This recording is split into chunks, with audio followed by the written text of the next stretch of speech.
Hello বন্ধুরা, কেমন আছো সবাই? চলে এলাম নতুন একটা রান্নার ভিডিও নিয়ে। আজকে রান্না করব মাছের কোপ্তা। যাদের কাছে একই রকম মাছের ঝোল খেতে আর ভালো লাগছে না, আজকের রান্নাটা তাদের জন্য।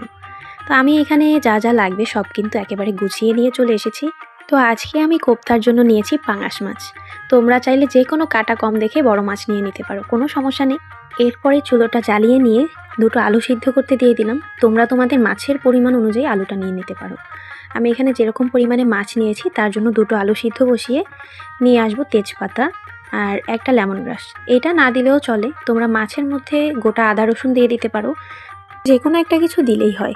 তো এর মধ্যে আলুগুলো সিদ্ধ হয়ে গেছে, আলুগুলো সুন্দরভাবে তুলে রেখে দেবো। একটু ঠান্ডা জলের মধ্যে দিচ্ছি, কারণ আমার এখনই লাগবে সব কিছু।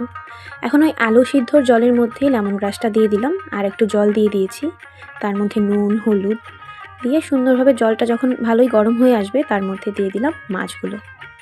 তো এইভাবে মাছগুলো একটু সেদ্ধ করে নিলে মাছের যে আষ্টে গন্ধ থাকে ওটা চলে যাবে। আর চাইলে তোমরা ভাজা মাছ দিয়েও করতে পারো, তবে এইভাবে সিদ্ধ করে নিলেই মাছটা কিন্তু খুব ভালো হয়।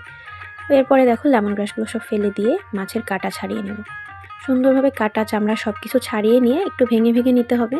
তার মধ্যে দিয়ে দিচ্ছি সিদ্ধ করে রাখা আলুগুলোও খোসা ছাড়িয়ে একটু ভেঙে দিলাম। এরপরে একটু কড়াইতে দিয়ে দিচ্ছি।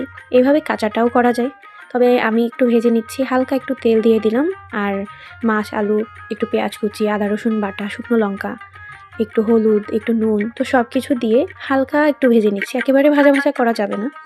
তো এরকম হয়ে গেলে হাতে সুন্দরভাবে ভেঙে মাখিয়ে নিতে হবে, যাতে করে কোপ্তাগুলো সুন্দরভাবে বানানো যায়। তো এই দেখো হয়ে গেছে।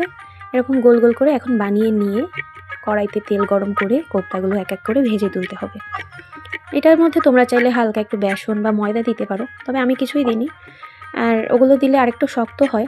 এই দেখো, রান্নাটা যেহেতু করছিলাম বিকেলের দিকে, তাই সন্ধে হয়ে গেছে। এখন তো বেলা ছোট, তাই তাড়াতাড়ি অন্ধকার হয়ে গেল। এরপরে ফোড়নে দিয়ে দিয়েছি তেজপাতা গোটা গরম মশলা জিরা শুকনো লঙ্কা সব কিছু দিয়ে পেঁয়াজটা সুন্দর করে ভেজে দিয়ে দিয়েছি টমেটো।